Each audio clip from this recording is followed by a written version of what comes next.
Viewer discretion is advised.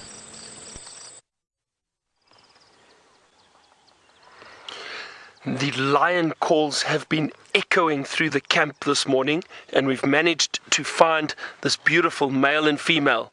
Welcome, this is Safari Live. Ready.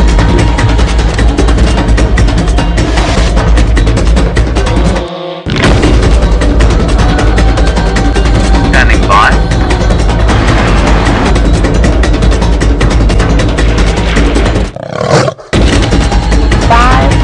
4, 3, 2, 1. You are live, you are live. Good morning, everybody, and welcome to Safari Live again. It's great to have you. My name is Byron, and on camera this morning is Brian with the thumb. And welcome to Louise and Kirsten in the final control this morning. We have just found this male and female lion. They're starting to move. They're very close to camp. These calls, as I mentioned earlier, the roars have been echoing through the camp. It's been wonderful to hear them and to be alerted of where they are. And on the other vehicle this morning, we've got a lovely surprise. My good friend James is back. He's back from leave, so you'll see him shortly. Let's see where these lions are going and see if we can follow them for a bit. We are coming to you live from the Greater Kruger National Park, up in the northeastern part of South Africa. Just trying to reverse out of here quickly. And on a game reserve known as Djuma. Some other people out on their safari this morning. It's a beautiful morning, about 24 degrees Celsius, 75 degrees Fahrenheit. It's a lovely morning, quite warm already, beautiful sunrise. It's a lovely start, incredible start to a day. Just trying to see, so they've moved in through this thick drainage line just that we're passing through at the moment. So let's have a look where they're going. Don't see the rest of the pride. This is a female from the Nkuhuma Pride and a male from a coalition known as the Birmingham Males. They've been together for quite a few days. And it looks like the male is possibly trying to mate with this female. That's why this male and female are together. So let's see. I'm going to see if I can find them again, and while I do, my good old friend James would love to say hi.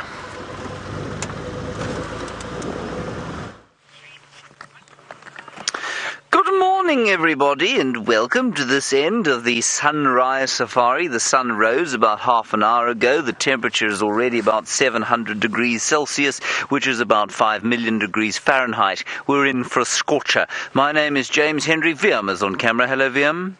Marvellous, that's Viam saying hello to you. He's very vociferous, as you can see. Now, it's lovely to be with you. Please talk to us during the course of the next 3 hours.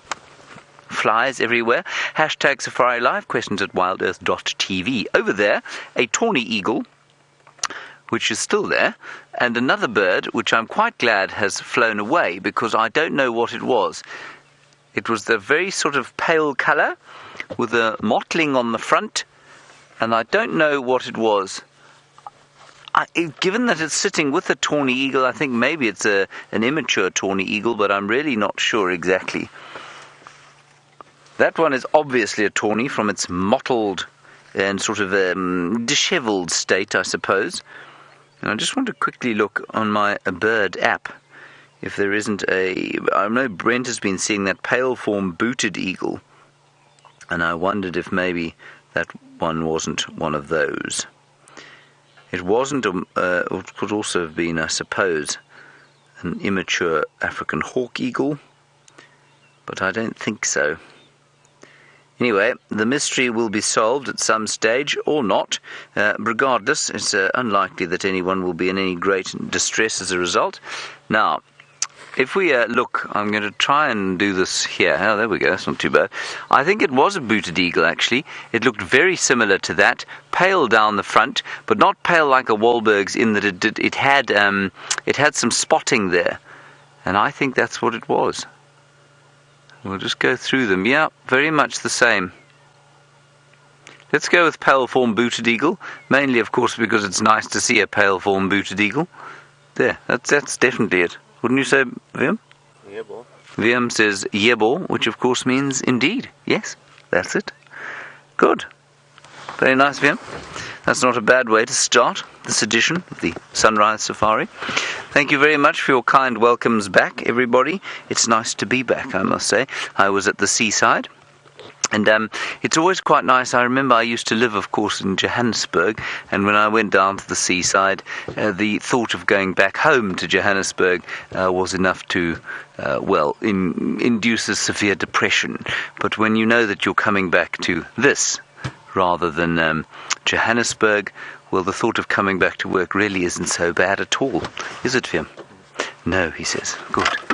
Okay, my plan for the morning, everybody, is once I've started this car, there we go, to head towards Treehouse Dam. We'll see what's there, and then I'm wondering if we shouldn't head across to Cheetah Plains and find out exactly what's going on with that story with Nkanyeni and quarantine. Yesterday, I don't know if you were watching or not, but if you weren't, quarantine male leopard seems to have had a bit of a go at Nkanyeni, his distant aunt. We'll call her a distantly related aunt, and he gave a really nasty gash on her right front paw, and let's go and see if we can't find out what was happening there. I also have spent very little time of late with the Queen and her offspring, so it would be nice to see them too. It would also be nice if this thing behind my back wasn't trying to strangle me. Anyway, we'll get through these little trials. Nice to start off the day with some lions. That's really good. And interesting that it was just the two of them. I suspect they're probably in the process of mating.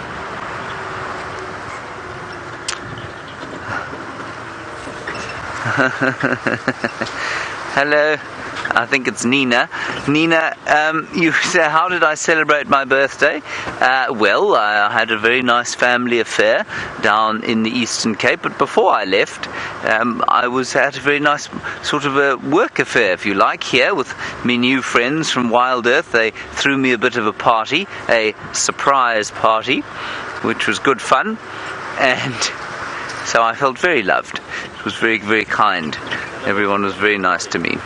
What did I do with my party? Before, what happened to the surprise? The surprise was very, very well kept, except that the water was turned off at our camp, and so after my run on the day that the party was supposed to be, I went across to where Brent and Jamie live and to have a swim, because they have a swimming pool there. And there were lights strung from the top of the roof, and I thought, well, that's very odd. And then I walked into this room where we had the party eventually, and Brent Leo Smith was sitting there looking deeply shocked, as though he'd just spotted a black mamba moving towards him. And then I knew that the game was up and that there was something afoot. And so I realized that my friends here were throwing me a surprise party. Anyway, then you want to know what's happening with Ronald the Rover. Ronald is requiring one more component before he's back up and running. So he is, as Graham Waddington said, still in hospital, but he is making a full recovery. And luckily with Ronald being a non-biological entity, you can just replace little bits and pieces of him, and he will be fine very soon. And for those of you who don't know what happened to Ronald, go and check out the Facebook page.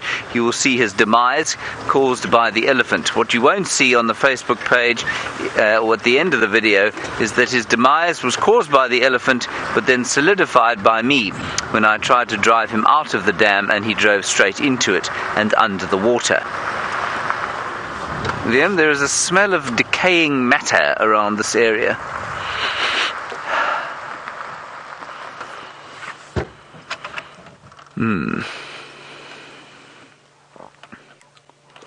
Let's just have a little listen, everyone. Two doves calling. Oh, there's the eagle. There's the booted eagle again. Yes, that's him. Definitely a booted eagle.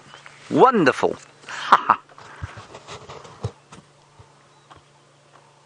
That is really very cool. Now, Brent first saw this bird. There it goes. Brent first saw the bird in flight, and he took a picture of it in flight.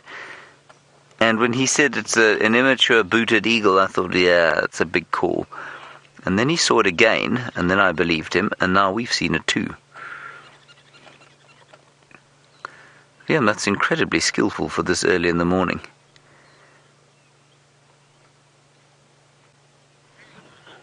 That is awesome. That's going to go through the sun. No, it's gone.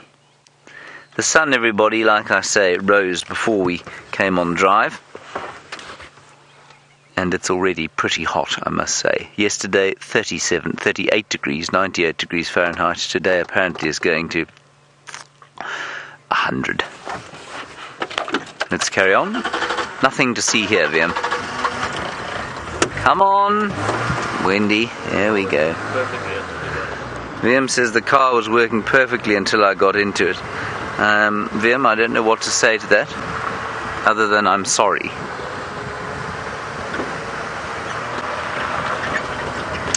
Okay, given that I have found nothing just yet, let's head back across to Byron and see if he's managed to re-find those lions, and we'll catch up with you shortly.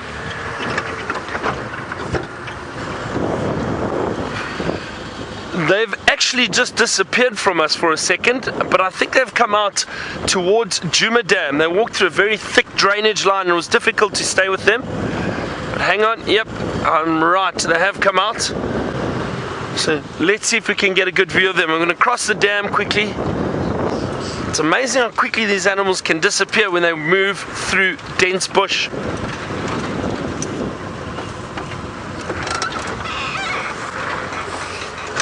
It was really fortunate to hear them calling this morning. It made it fairly easy to find them, and it was all probably territorial calling. Maybe the lions were just trying to communicate with the rest of the pride.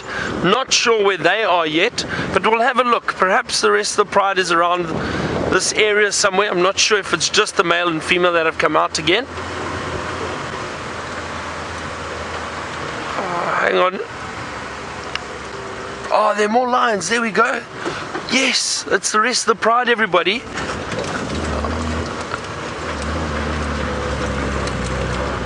Oh, wonderful, wonderful.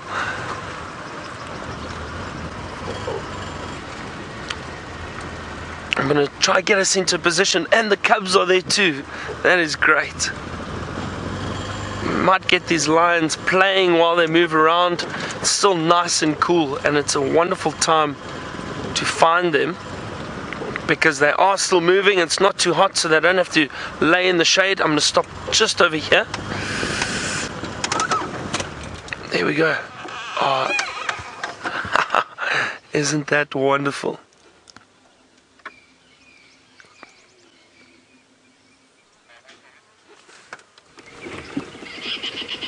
Oh, great. Look at the big male at the back. Scent marking his territory, and the little cubs.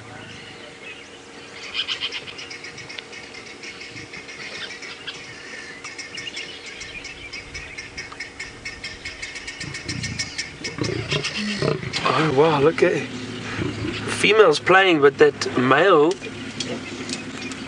is staying very close to that lioness. Again, I think he's the one that is trying to possibly mate with that lioness. That's why he's a little bit protective. He doesn't want her out of his sight. Bit of growling going on. Oh, have a look. There's just lions everywhere. And the little cubs, they look fat and healthy.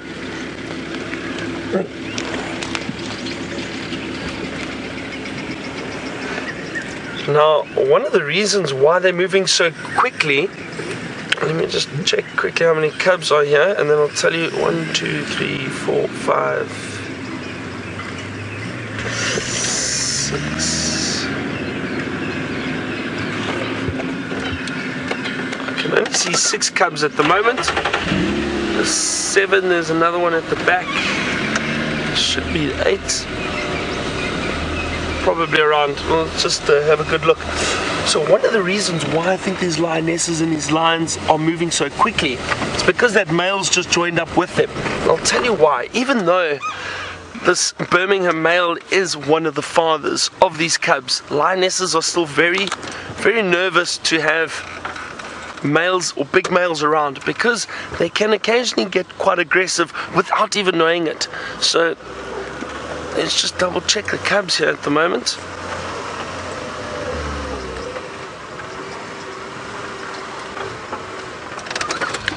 I've just moved behind the tree. Let me see if I can get you a count. 1, 2, 3, 4, 5, 6, 7, 8. All 8 cubs are here. Yeah. The little one there's a little one coming. He's actually behind this male and female. We'll probably see him shortly. He's moving just through some thick bush. I'll tell you when he does come out. And there he's starting to move out into the open. There we go. He's following the male and female, and you'll see him shortly coming to screen. There we go.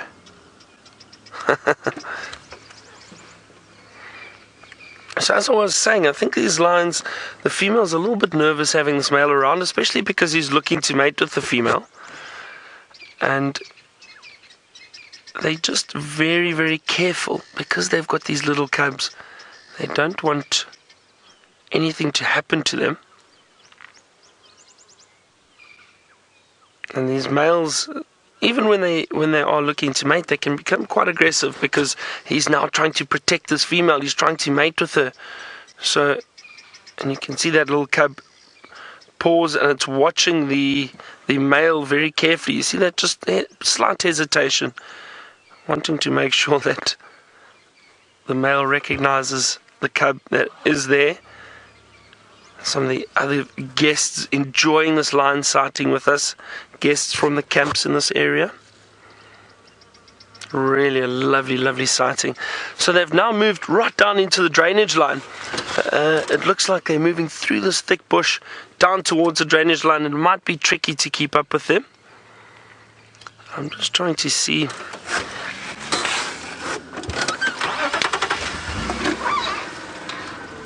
It's always tough. Now we need to make a decision. Do we go around to the other side of the drainage line? Do we think they are going to cross through there?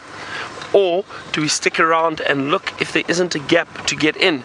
Because we're not sure if these lions are going to stay in this area or just move straight into the dense drainage line and stay down there for the day. It is warming up quite a bit. Let's just have a look. Alright, while we have a look where these lions are going and try and work out exactly where they are, let's get an update from James.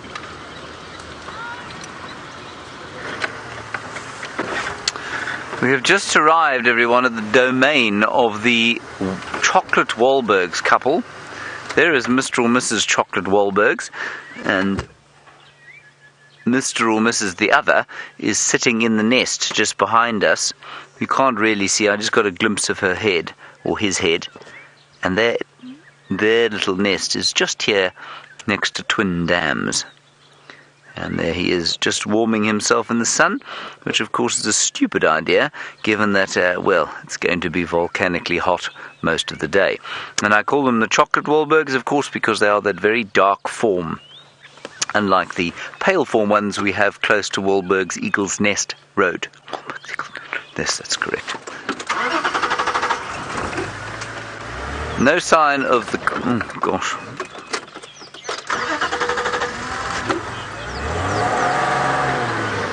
There we go. Hello, Jared. You say the booted eagle makes 171 on your bird list. I think that's a pretty good return for this area, especially given that some of the smaller birds and things we don't get always on screen. So I think 171 is fantastic. Bless you, Viam. That was Viam sneezing, everybody. Now, let's just have a listen here. There's quite a lot going on.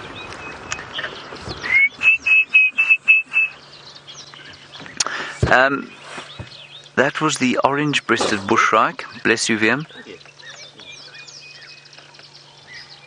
A couple of cuckoos there, Jacobin cuckoo. Choo, choo, choo, choo, choo, choo. Now, Jeffrey in Texas, you're wondering if the booted eagle is seasonal. In other words, is it a migrant? They are semi-migrant. Now, what that means is that in some parts of their range they're migrant. I'll just show you the map on the book because that's quite a nice way of showing you. As far as I remember, semi-migrant, so they're migrant in parts of their range, but not all of their range. And I think in this area they are migrant. You very seldom see them in the winter time. You very seldom see them, full stop. So if you look over there, that's the map there.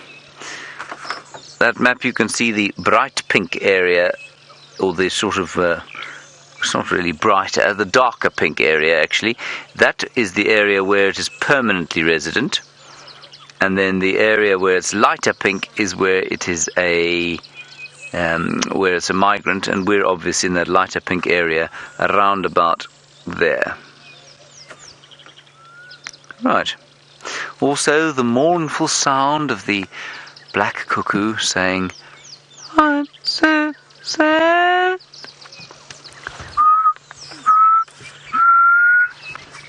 Sometimes just, "I'm sad." Oh, and there's the other chocolate Wahlbergs, or is it the same one, Via? It's the same one, just a different angle. That's a wonderful angle. Beautiful. Isn't he nice?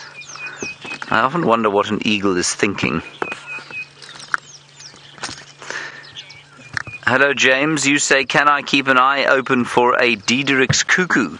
Yes, indeed we can. They are one of the classic example of a bird we know is here. It's common. Very, very seldom do we actually see them because they hide in the they're very green. They're bright green birds and they live in the green foliage, quite thick. And that's often why we don't actually see them. But of course, I will keep an eye out. Ooh, and what's also nice, there's the Jacobin there. The two of them. In that guarri bush. There we are. Jacobin cuckoo, everybody.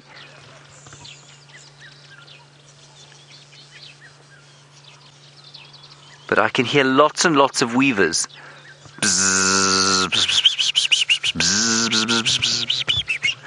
And that means, yes, that there's water around and they'll be breeding this year. Last year, dreadful year for the weavers. Good. Right, like I was saying before we saw those birds, I have spotted neither hide nor hair of Karula, the great queen, so we're going to head towards Cheetah Plains and see if we can't get an update on Nkanyeni and quarantine.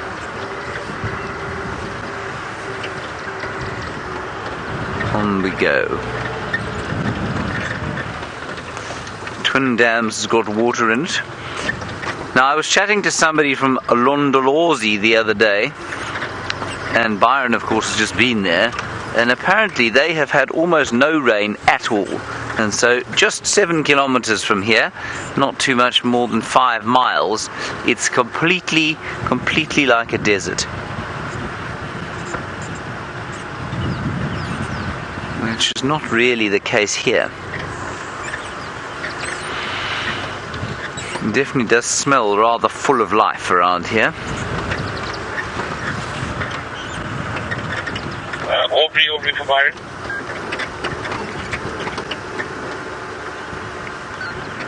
I'm afraid, Marilee from Illinois, your question has escaped me.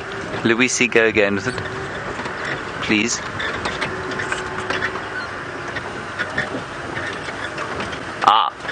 Marilee, you're wondering about the dam walls and whether they need to be repaired ever on account of use or amount of rain.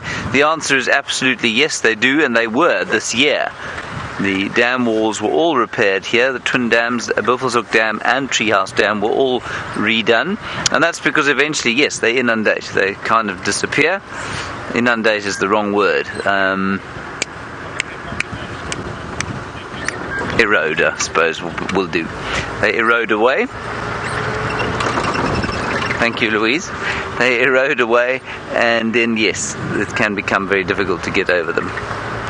And there was a great expectation of huge deluge this year on account of the burgeoning La Niña. But that seems to have dissipated. And because it has dissipated, we're expecting a normal year of rain, which in this part of the world is a kind of a misnomer. Some hyena tracks. No tracks of the Queen. Okay, we're now going to head to Cheetah Plains and try and get there quite quickly. While we do that, let's find out how Byron's doing.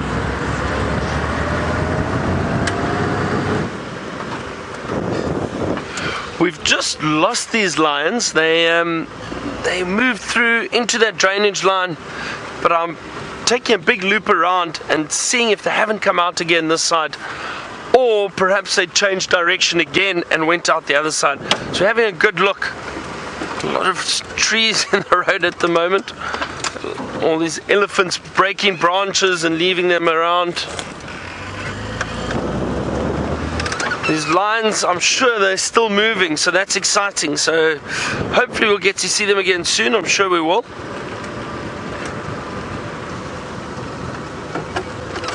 Watch out, Brian. Some sharp thorns on there.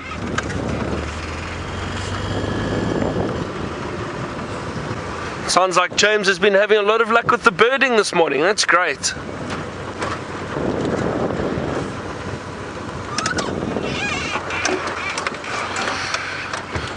Dory from South Carolina asked, is this day 51 or 52 of the big catch streak that we've been going through? Dory, it's definitely not 51. I was thinking, is it not 53? It's 52 or 53. Look here, everyone, we've got some giraffe in the road.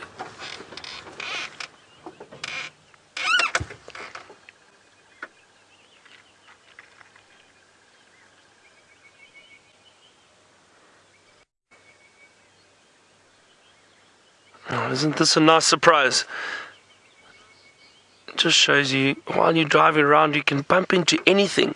This is a young male, and I'll tell you why it's a young male. If you have a look at the head, and you see those horns, or what are known as the ossicles, right on the top, when they are very young, all the giraffe have got little tufts of hair, that black hair, all the way over the horns. As they get older, the males, their horns become a bit thicker, and also they become bald on top, completely bald. They will still have this black hair just around the edge of the horn, as you can see here, but there's still quite a lot of hair there. So that is a young male. The horns are very thick. The female horns are much thinner, and their hair actually covers the entire tip of the horn. Alright, we're going to see if these lions come out in this area somewhere. While I do that, James has got birds fighting.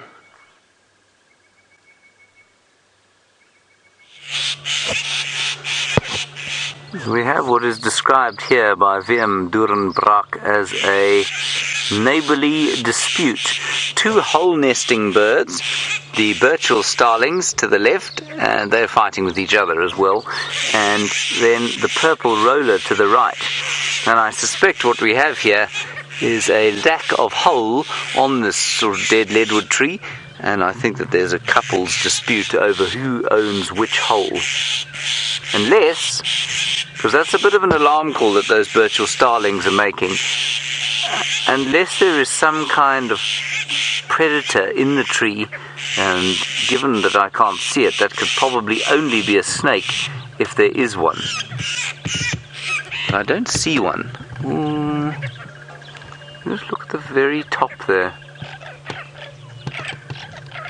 But there are a number of holes, a number of cavities in this tree that a hole nesting bird could use to have a bit of a home in, lay its eggs. There we go.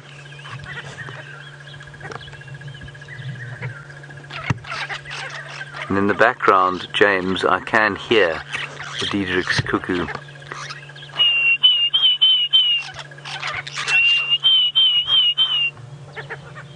But you can go a whole season without seeing a Diederik's cuckoo. You can also hear the purple roller now going.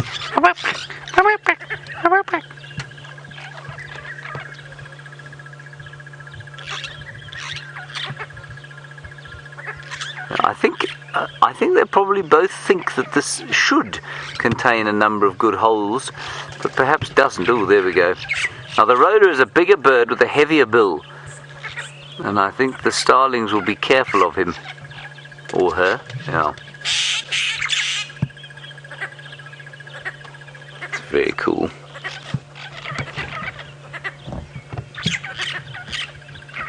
We haven't got as far as Cheetah Plains yet, everybody. In fact, we're probably about 10 meters further than we were when we last saw you.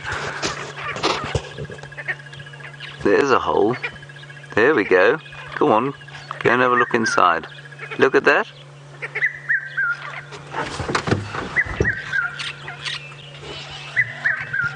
It's a red-chested cuckoo you can hear going, "Bit my fro." Just over here, we don't often see them either. Let me just go back a little bit. We don't often see them. I mean, they're all over the place, but to actually get a good view of them is not usual. Here it is. Right at the top of the knobthorn there. That's very cool. Haha. Isn't that lovely? Unfortunately, he hasn't turned around to show us his red chest. But that's him. That is the pitmeifro, or red-chested cuckoo. There's cuckoos everywhere. We've had 5 species today. We've the Diederik's, the red-chested, the Jacobins, the black cuckoo. Maybe it's only 4. Just the 4 of them. It's still pretty good. There, it's calling.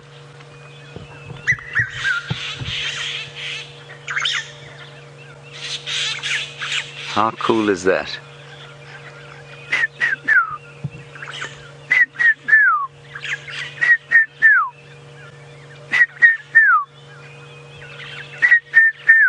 I'm trying to con it. The only bird you can really con with any great ease is the pearl-spotted owl, of course. Now, I'm going to seriously challenge you. There's a moth. There's a diurnal moth on the edge of this tree. Brilliant. Look at this. Oh, wow. How cool is that? It's still there, just above and to the left. You still see it there. That's a diurnal moth, everyone. I'll show you a picture. Well, there it is. Oh, that's so cool. Let me just see if I can't find it, because it's quite a common diurnal moth. And you can still hear the rollers and the starlings having a fight with each other. I'll just see if I can't find exactly which species of diurnal moth that is. Now, we know it's diurnal, not only because it's obviously daytime right now, but because it's so brightly coloured. And we know it's not a butterfly because of the way it rests. You see, when it rests, its wings are open. Am I talking rubbish? I'm pretty sure that's a moth. And it rests with its wings open. You see, it doesn't rest with its wings closed. Let me just quickly look here in my other book. Yeah, it's a moth. And it's trying to eat the nectar that's coming out of the white berry bush there. Right, here we go.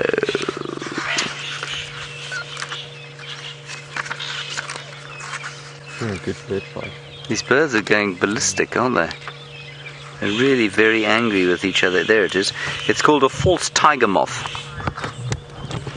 Right, after the false tiger moth, there it is. Let's head across to not tigers, but lions.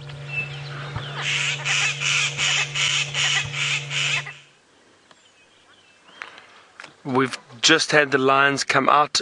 Have a look. All the cubs in the road. Fantastic. Now they're heading back towards the drainage line. So they're in and out of this thick area. Have a look. There's the male. Let's see if there's any interaction between the cubs and the males. Oh, look at that, everyone. Almost just a little quick greeting. These little cubs are very vocal at the moment.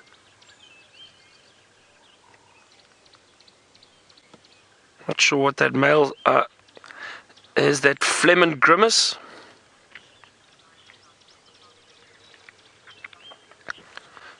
You can see he's probably picked up on the scent of a lion there, or something that he wants to work out what it is.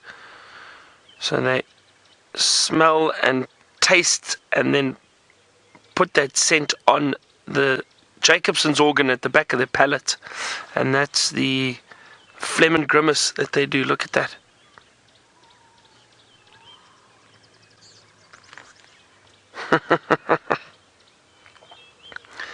Looks almost like he's smiling.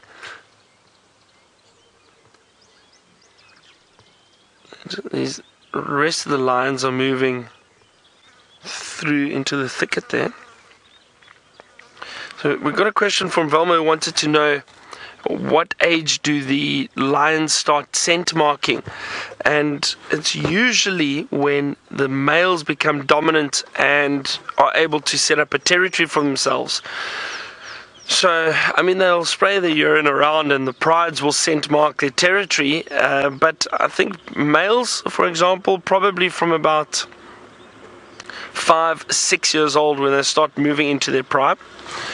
That would probably be the time that they do start scent marking. Morning, everybody.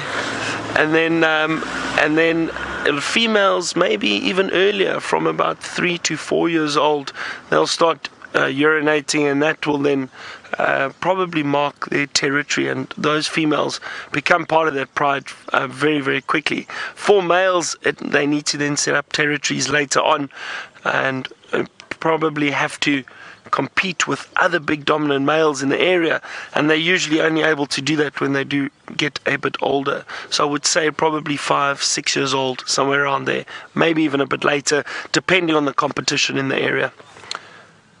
Let's just see if we can maybe get through here. It is very thick at the moment, as you can see.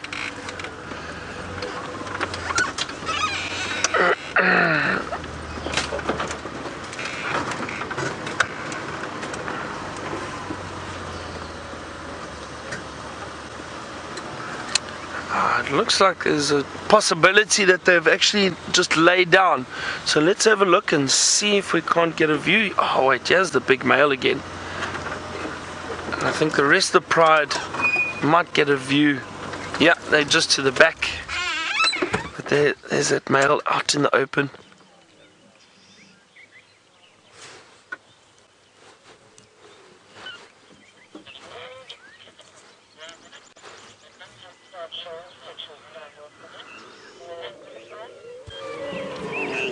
I've got an interesting question from Lord Tifron, and they would like to know, what age do the cubs start showing sexual dimorphism? And that's basically when the males and females start looking different. And I've noticed from about 8 months to a year old, you start seeing little signs of fluff around the necks of the young males. At this age, you won't be able to see any sign. These cubs are still quite young. They are now about, I think, about 5 or 6 months old, if I'm not mistaken. I'm just trying to think. June, July, August, September, October, about 5 months old, I think. And so they're still a little bit young to see any signs, but I'd say about a year, maybe a bit more, you'll just start seeing little tufts of hair forming around the necks of these lion cubs. But you'll really start seeing it at 2.5 years. You'll start seeing a large difference between the young males and the young females.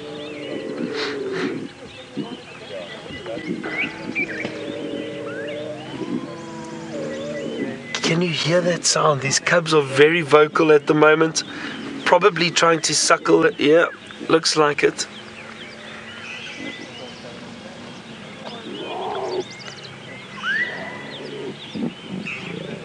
They're growling and squealing and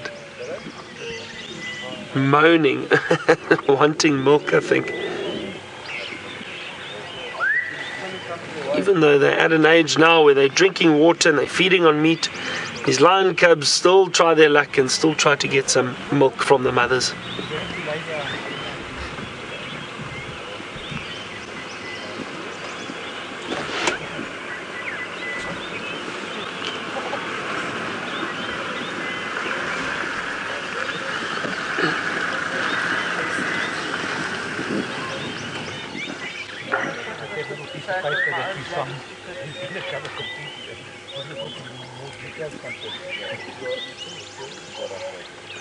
Lael has asked us a question about the fighting, and if lions do get into a fight, do we keep our distance? And yes, definitely. We try and keep our distance most of the time. So, we're very sensitive when we are following these animals. We don't want to disturb them in any way. So, Lael, what usually happens is if we do see them fighting, if these big males get into an altercation, we'll definitely back off a little bit, because also it could be potentially dangerous for us if one or two of these males react towards a vehicle if it's too close. Again, we don't want to cause them to feel any threat or danger. So, and especially when they are fighting, obviously that aggression and adrenaline and testosterone running through their bodies, they can perhaps become slightly unpredictable. So what we'll do is we'll just back off, view them from a distance, and see what happens.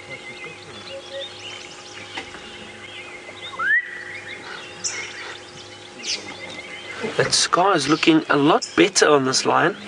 We've been seeing him the last few days. You can see it's starting to heal somewhat. I spoke about it the other day, but these big cats, lions, leopards, cheetah, and most animals in general, but especially these big cats, they have an amazing ability to heal very, very quickly. I've seen lions being cut open from branches when they were hunting, branches sticking out of long grass that they didn't see. I've seen it on lions and leopards, in fact, huge cuts around the legs and that, and you'd think, we honestly would think that these animals were not going to survive, and then all of a sudden, with them cleaning and looking after the wound 2 weeks, 3 weeks later, almost completely healed. It's incredible. And this was a nasty gash, a nasty scar. It is still looking a little bit sore, but it's definitely healed within the last week compared to when I first saw it when I got here.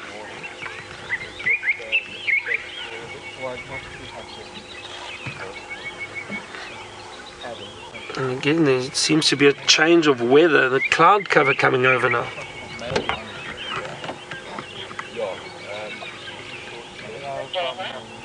You see that bit of a cloud bank coming through there.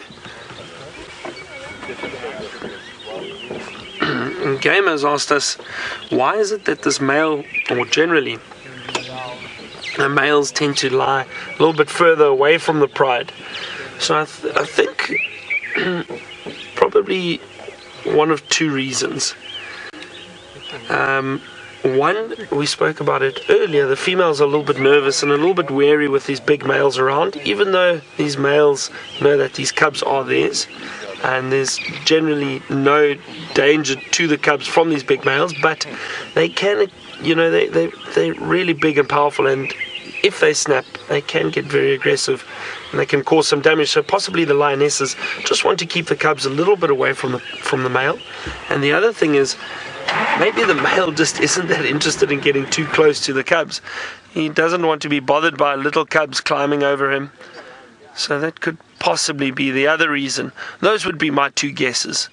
And because these males also don't always stick around with the pride. What we've been seeing the last week or so, the reason why these males are around, I think, is they're trying to mate with the females. And that's why they're following one or two of them. Oh, look, they've all just settled down now. The calls have stopped. And they are resting. Even the male has put his head down.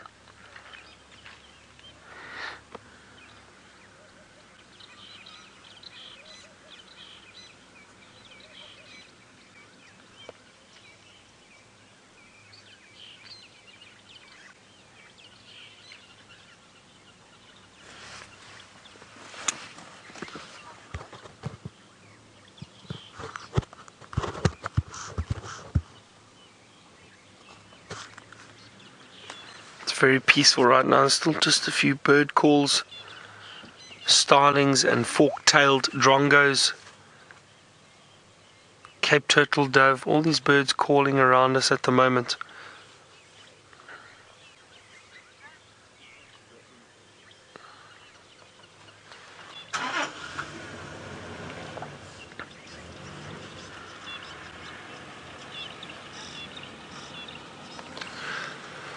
That tuber guy has asked us what is present in the lion's urine that causes the males to know whether or not the females are in estrus. And I think it's a bit of estrogen in that they pick up, and obviously the hormonal levels change in the urine when these females do come into estrus and are ready to mate with. And the males, because of that Jacobson's organ at the top of their palate, they're able to pick up in those variations.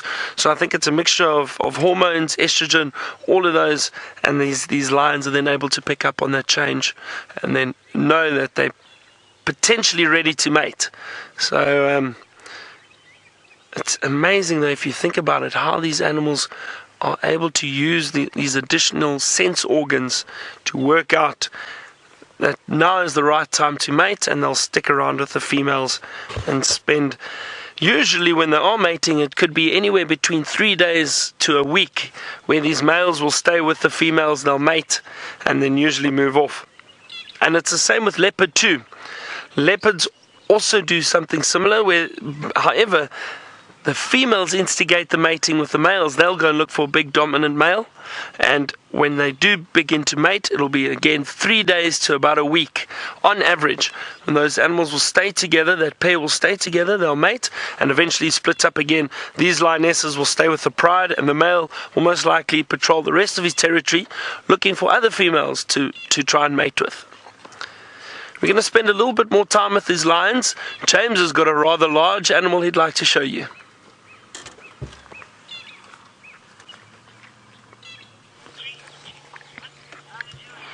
An elephant, everybody, a large animal indeed.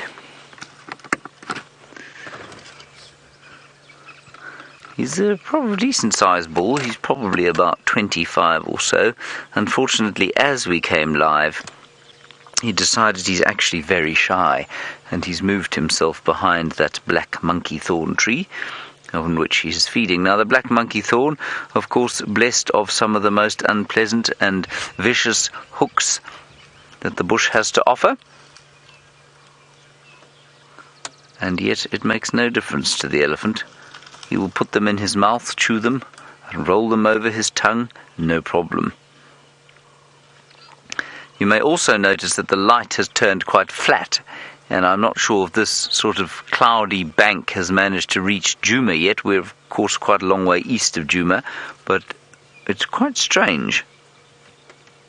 I don't know that it was predicted at all, but it's a bit of a front coming in from the southeast. I ain't complaining at this time of the year. At this time of the year, we want as much cloud cover as we can possibly get.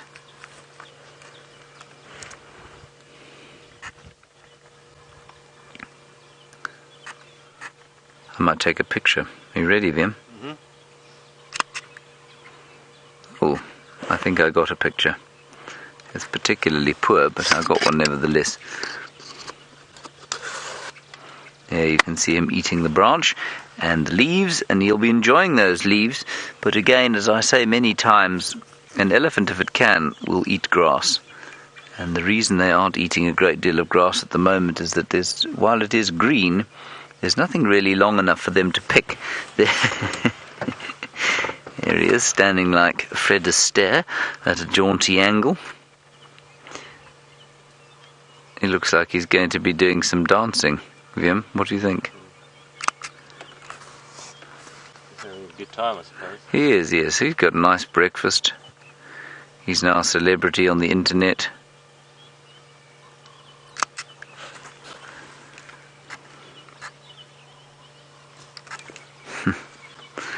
He's got a very, well, not very impressive set of tusks, but they're quite intimidating as they're straight out in front of him.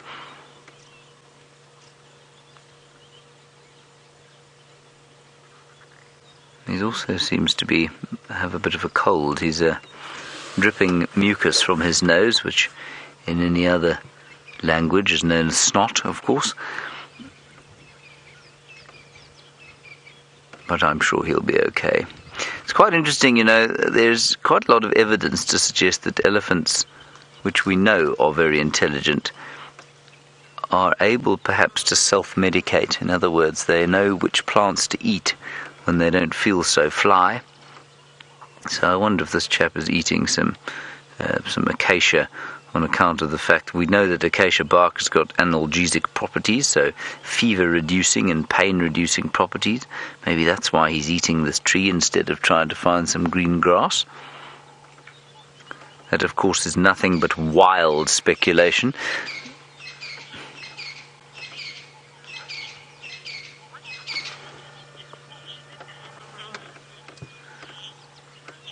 Good grief, we have a new title for the best or worst Twitter handle in the world. Someone called V the Roach Egg. Hello, V the Roach Egg. I'm slightly astounded by your Twitter name. Anyway, I will answer your question, which is a good one. What are the differences between the Asian and the African elephant? Well, at surface level, the difference is that these chaps are bigger. The African elephant is bigger, I think, by about 10 or 20%. They also have much larger ears. And the other obvious difference is that both female and male have tusks, which in Asian elephant they don't. As far as I'm aware, only the cows have got tusks. And the other thing to note is the reasons, of course, for those adaptations. And the reason that they have them are, with the ears, for example, we think that African elephants have got larger ears because they live out in the sun more than their Indian counterparts or Asian counterparts, and that means that they have a greater need to be able to cool themselves. I think you'll find that the females don't have tusks because that particular area of the world has probably had fewer predators of elephants in prehistory. And so only the males probably use their tusks for fighting. And I don't think that the females need to use them for defense. And so those are the main differences between the Asian and the Indian elephant. And they're not actually in the same genus. I don't know how much you know about biological taxonomy or the naming of animals. But the elephant here, the African elephant, belongs to the genus Loxodonta, so its full Latin name would be Loxodonta africana, and the Asian elephant, I think, belongs to the genus Elephas, which means it is in the same family. They're both in the Proboscidae family, but they're not the same genus, which means they could not possibly interbreed with each other. So they're not as closely related as we might think. They're much less closely related, for example, than, say, they're certainly less related than lions are to tigers and leopards. But they're also, interestingly, I think, probably less related to each other than we are, for example, to chimpanzees. There is a yellow-billed kite. Thank you, Vim. That was very well spotted. The elephant actually looked slightly insulted that VM had chosen to put the camera onto the yellow-billed kite.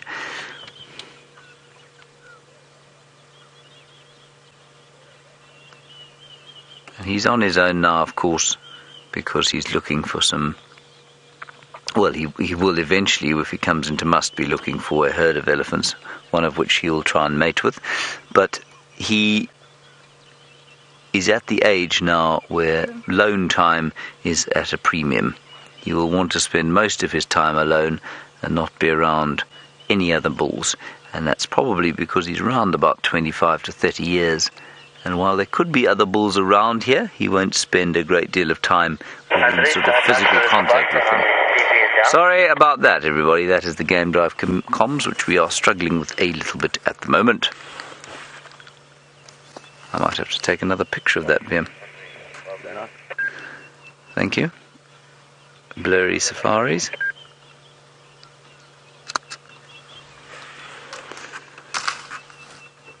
I must say I'm very glad I'm not an acacia burkii. Cannot copy the person that's calling it in.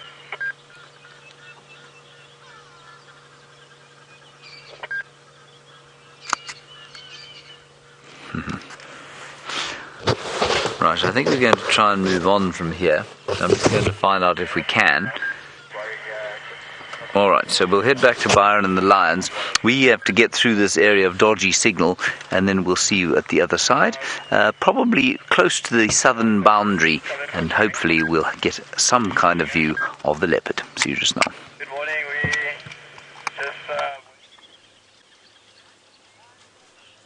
These lions have not moved at all. They are still resting, and the pride seem to have gone to sleep. Just the male is still sitting with his head up, but the rest of the pride completely resting, it's actually lovely to see them. To see them like this. We're so fortunate. We got them all moving around this morning, and all that excitement, the little cubs moving around and almost trying to get away from the males. It looked like, well, the females at least. They were a little bit nervous, it appeared, just wanting to move away. But look at that, they've settled down and they are resting. And I think, if we're lucky, and again, I'm not too sure with this cloud cover coming over because the temperature has cooled down a little bit, but I think possibly these lions could stay in this area for the course of the day. Maybe move around a little bit later.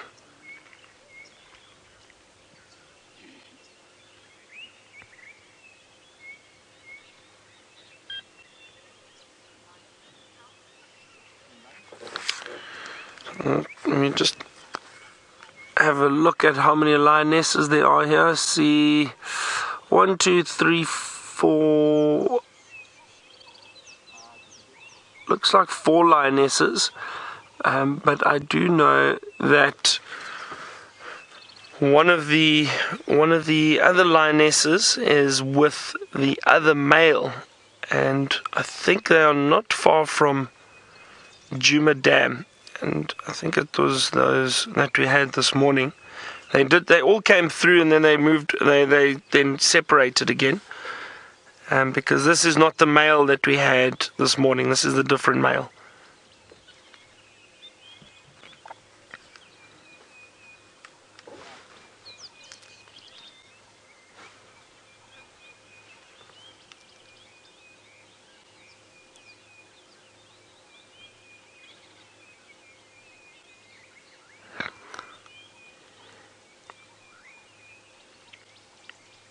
maybe one of our viewers can just give me a hand. I can't remember now.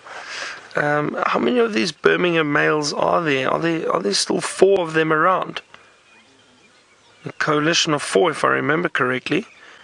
But if one of you watching could just let me know. Because I've only seen these 2. This one and the other male. That they call Nat.Geo. I think the toothed one. Or, yeah.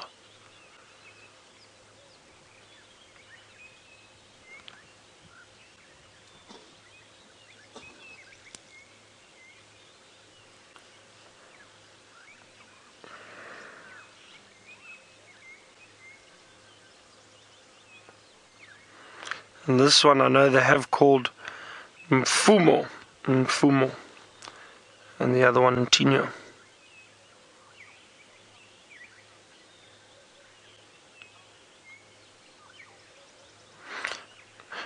And thank you very much, Elizabeth. Just confirming there are the 4 Birmingham males.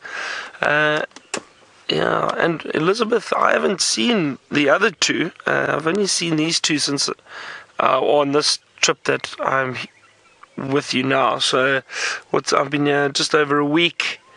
10 days. I've only seen these 2 males. They've been hanging around these females non-stop. And as we saw, these over the last week, these lions have been so successful with hunting buffalo, and they are doing very, very well. And that's maybe one of the other reasons why these males are hanging around, because the buffalo are plentiful at the moment in this area, and all these lions are getting to feed almost daily. Well, it has been daily the last week on buffalo, so they're doing very, very well. So if I was a male lion, I probably wouldn't leave either.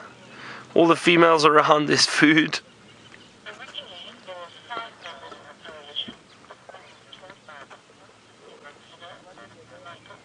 And Michael was saying originally this coalition, the Birmingham males, there were 5 of them, and 1 was killed by a buffalo. That's interesting. And for some reason, I've been working in the Sabi Sands for 6 years, almost 7 years, and there've been a lot of coalitions coming and going. I remember when I started out, there was a big coalition to the south of where we are now called the Mapocho. And the Mapocho coalition originally consisted of 6 males. You can imagine 6 big male lions. They basically ruled the Sabi Sands, this area that we are in. And they got to mate with females from many different prides, had a lot of cubs, but they were notorious. They were incredibly aggressive. They fought and killed many other lions. And in 2010, I'll never forget, I was guiding at the time, and in 2010 we actually had 2 of these males dominant on Londolozi, so just south of here, and those males, basically they controlled that central part of their territory.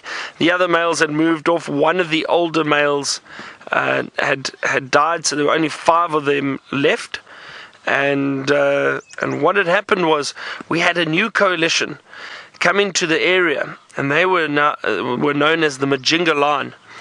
And the Majinga line arrived. They came from the Manyaleti, if I'm not mistaken, and they obviously tried to extend their territory and came exploring.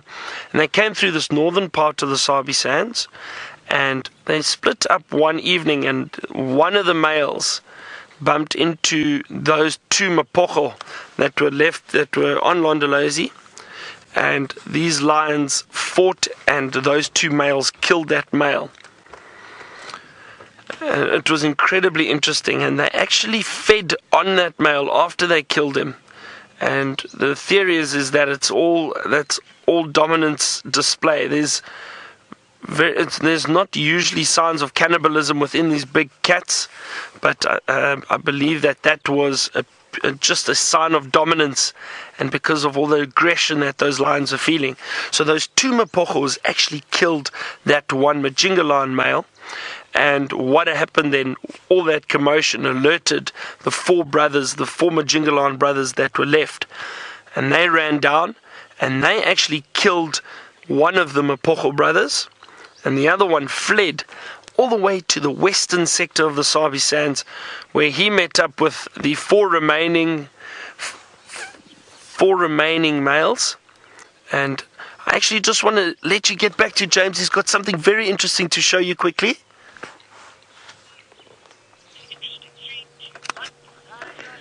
It is a side-striped jackal, everybody. I suppose you might describe it as the coyote of the African wild. But they are not particularly unafraid. Let's see if we can catch up with them slightly. Hello, Susie. You are very pleased with the sighting because you say you were hoping to see jackal today. Just move around the corner here.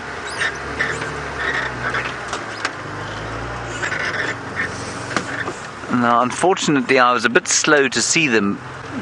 They were actually quite close. They are amazingly well camouflaged. How's that, Vim? You should be able to get a view now. Yeah, can you see it there?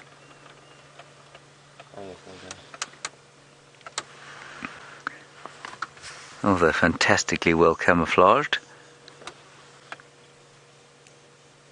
Now, we do in theory see both species of jackal here. We've seen black-backed once here, or a few times here, but mainly it's the side stripe. Let's go a little bit further forward.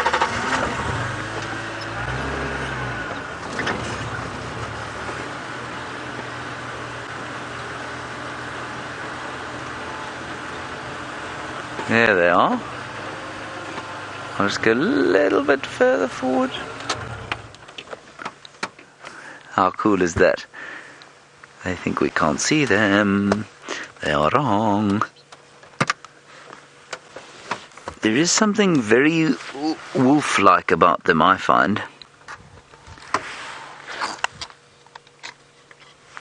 Not that I've ever seen a wolf, of course, but I have seen them on the television.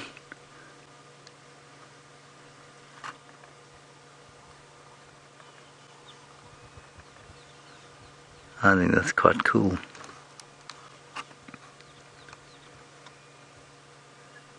Let me just take a quick picture. Not going to be an award winner, everybody, but we don't often see these jackals.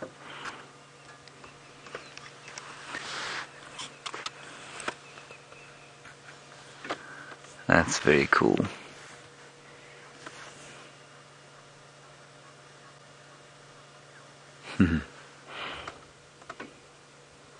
Now, they live in partners, not as strictly, of course, as the black-backed jackals do, but there are definitely two here. And Vim, can you see the other one?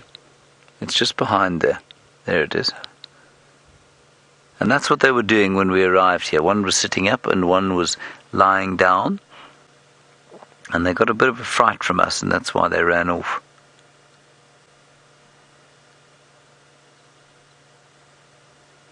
It's so quiet now. As the clouds come over and covered the sun, so the birds have gone silent. But for the odd cuckoo, you can see how amazingly well camouflaged these chaps are, and they can lie pretty much out in the open without being seen. The thing they'll have to be careful about here, of course, well, the jackals must be careful of everything, all the big predators, but they'll be actively hunted by leopard. Now, we're quite near 3 in a row Pan, the favourite watering spot of quarantine male leopard. These chaps would be actively hunted by a leopard.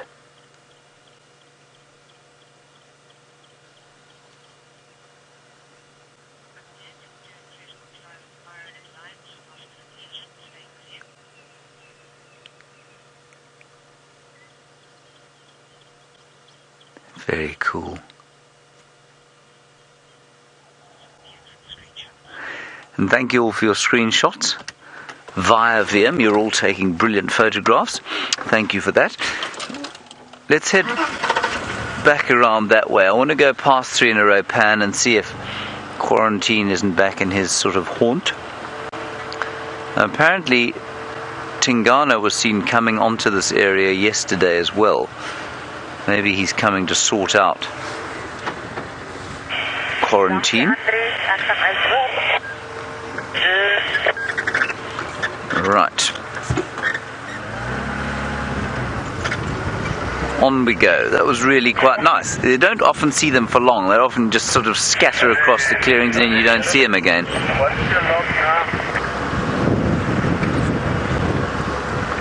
I haven't had any updates on the radio as to where those 2 leopards were from yesterday.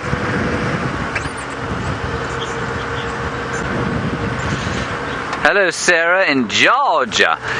Sarah in Georgia, you're wondering about whether or not those are the same jackals depicted in Egyptian art. I think what you find is that will be the golden jackal.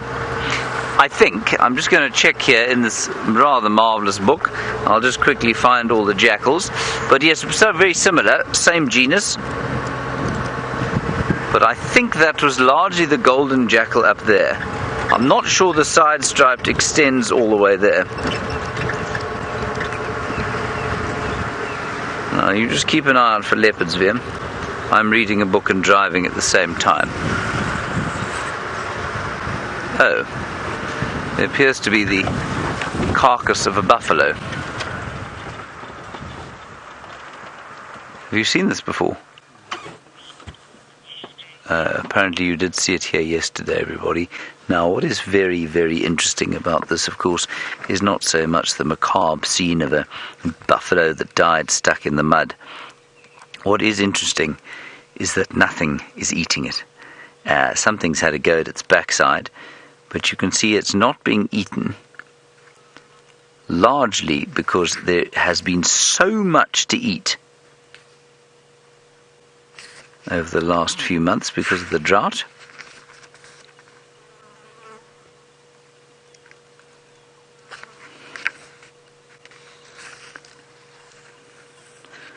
Right, so while we look at that macabre scene, I will just be able to tell you that it is the common jackal, which I think is sometimes known as the golden jackal. That was the one depicted in Egyptian art. I mean, he looks virtually identical to the others. Well, that one is a particularly cross example of a common jackal. But if we go behind to the page before, there are 2 jackals there, and their distribution does not extend up into Egypt. But nice. Let's carry on to the pan here. Get away from this soon-to-be stinking buffalo carcass. Bad luck, buffalo. Did you get that, Fim? That's all I heard. Louise, you're going to have to go again with that. Got you now, yes. Got you now.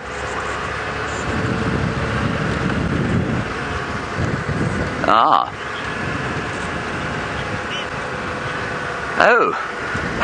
Vulpine wolf girl, you say those jackals are what you imagine werewolves to look like. Well, if that's what a werewolf looks like, well, I'd be most pleased if I came across a werewolf and it was a 12-kilogram jackal. That would certainly make me feel much less afraid than some of the sort of television examples I've seen of the werewolf. They're not very big. They're only about, so say, 20 pounds or so. There is much bone around here from things that have died. Not much seems to be wanting to have a drink here. I, by the way, have yet to see Quarantine Leopard there. Everybody else seems to have seen him at that pan at least 700 times each. I have yet to see him there. So we'll head back sort of in the direction that they were found yesterday, which was towards the south, towards the Mala Mala boundary. And I might actually have to put a jersey on, everybody. The temperature's dropped, if you can believe it, since this morning.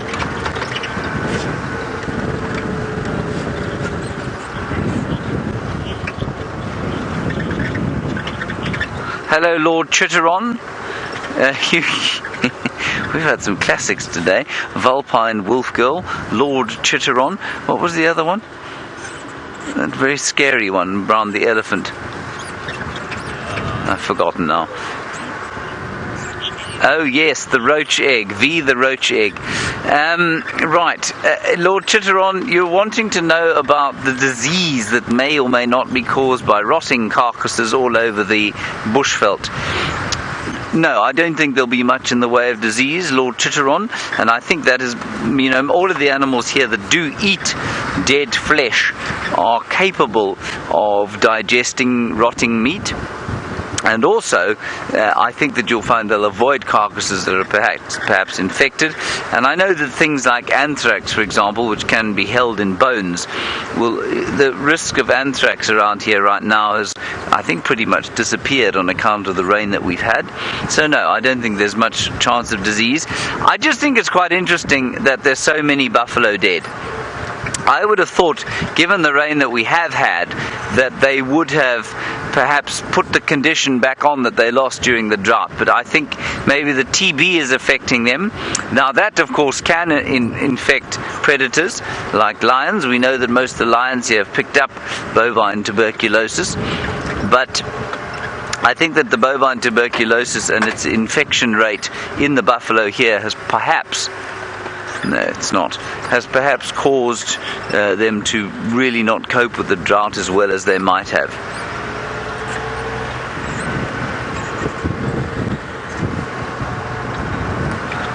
This cloud looks like it's set in to stay, I must say, which is, well, I think it's quite nice.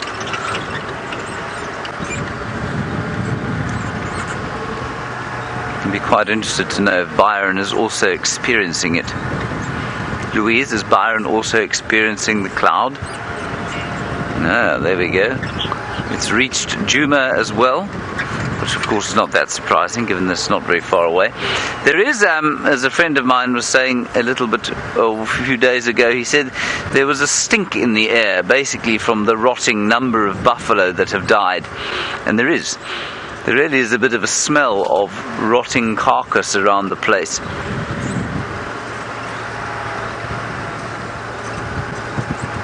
So the buffalo situation, quite interesting, and it's very similar to the situation that we had in the Mara when we were there. There wasn't a drought there, but because of all the wildebeest in the area, the lions are killing and not eating all the time. So they'll kill things and then just sort of eat perfunctorily. They'll have a few bites and they'll just leave whatever they've killed, and it's very similar to what's going on here. The Nkuhumas have been killing buffalo left, right and centre. They eat a little bit and then kind of move on, which means there's masses for the scavengers, and I'm hoping that it means our hyenas might come back, but I don't think that there's been a great deal of hyena activity. And I think that's probably because wherever our clan is, and we think they're in the southern Manyeleti, you'll probably find that the clan there is having the same, that they don't need to come south to Djuma anymore because there's just as much dead meat around where they are. There are some zebra up front, Vimpi. We'll gather some speed and then float gently towards them. And a buffalo living this time. Hello everybody.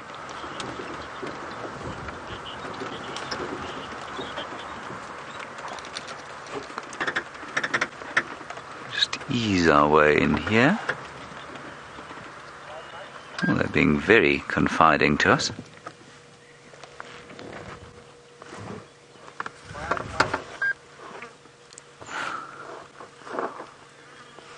Go. And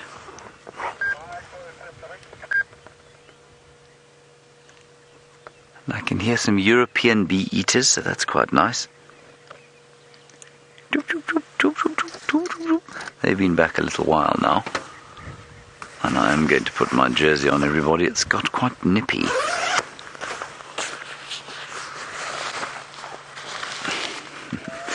I've been reading still the book lent to me by Louise Pavid about basically well, it's the evolution of morality, but he talks about lots of animals and their overwhelming desire to reduce conflict, where conflict is when it does happen, it's quite unusual. And that little bit of behavior there that you saw with the zebra kind of rubbing their heads against each other, or the one rubbing its head against the other's back, is just a way of doing that. It's the same as when you see lions grooming each other, primates grooming each other. It's all in an attempt to kind of reduce conflict.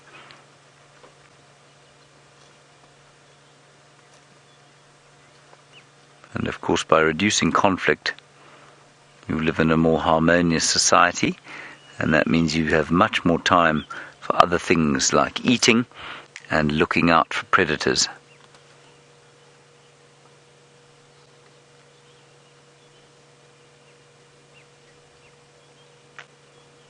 A beautiful morning out here, I must say. There.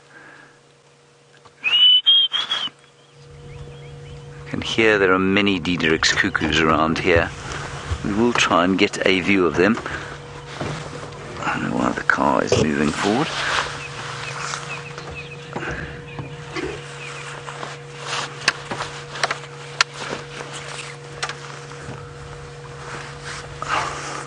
Right, I think we should move on into the clearings. Did you get that, Vim? Louise, you'll have to go again with that. I just got the skabonk. There we go. Ah, right. Okay. From Skabonk to Byron and some lions.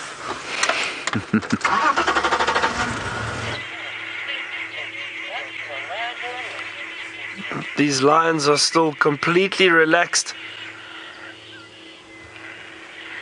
However, I can hear something in the distance. Just trying to listen carefully, everyone. Just listen and see what we can hear.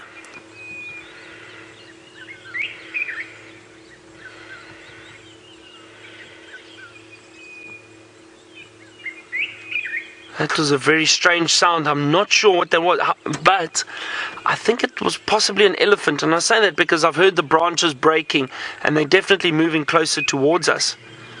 So I think it might have been some elephant. I'm just trying to look and see if I can't see anything.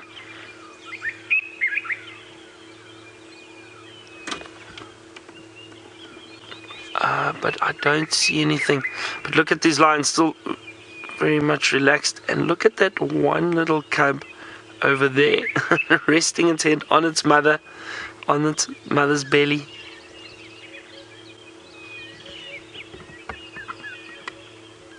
Oh, isn't that amazing? That really is wonderful. And you know what? It is cute. It is just so cute to be able to see these little cubs and the way they interact with the adults and lie on their mothers, and it really is wonderful. And you can see something interesting on this cub. Have a look at those black spots, black or brownish spots all over the legs. And when they're very young, those spots are very clear. But the older they get, they start fading, and you'll see on the adult lionesses. And one, if you look at her legs there, those spots have faded, and they do start fading out completely. And there you can see there's still a few remains. You can just see slight color variation on the legs, but they've started to fade out almost completely. And the older they get, they do fade. But look at that, very interesting.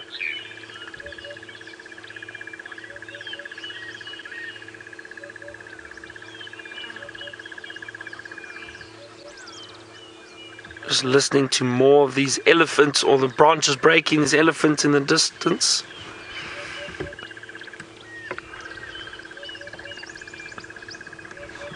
Morning Glory has asked a question about the coalitions and would like to know, did I ever see the two Matimba males which have moved into the area around Londolozi? Yes, I have indeed seen them.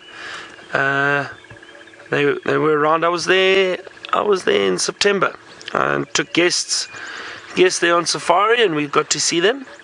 And beautiful males, also beautiful males. I was telling you all the story about the coalitions that we got in this area, and for some reason in the Sabi Sands we've had many coalitions over the years. And I was speaking about the Majingalan and the Mapocho lions. And I think I left you where the Mapocho had just killed one of the Majingalan. This was in 2010. They'd killed one of the Majingalan males, and the 4 remaining brothers of the Majingalan coalition came down. They killed one of the Mapocho and chased the other one off, and he ran all the way to the western sector, the western side of the Sabi Sands, where there were still 3 remaining Mapocho, joined up with his 3 brothers, and those 4, but at that stage they were also moving towards the end of their lifespan. They were much older. They'd been controlling this area for many, many years. They'd been very, very successful, and those 4 lions eventually all died in that western sector. But those 4 Majingalan males then set up territory, and they started to slowly extend and expand that territory of theirs. And they took over a huge area within the Sabi Sands, mating with females from many different prides. And now those Majingalan, some of them are still around, also towards the western side of the Sabi Sands. But these Matimba males, who I was just asked about, have kind of come in and taken over, and they are the dominant males within the central part of the Sabi Sands at the moment. But then we've also got these Birmingham males, the 4 brothers, that are dominant all over this northern sector. So it's very interesting to see how the coalitions have been moving through and coming through these areas over the years. But that's fantastic, and it's very good, and I'll tell you why. It's because what it does is it renews the gene pool constantly. So you get these new males coming in, challenging for territory, challenging for dominance, and getting to mate with females renews the gene pool, and you get a fresh set of cubs, or group of cubs, not a set, fresh group of cubs. And it is wonderful for pride dynamics because it will change on a regular basis.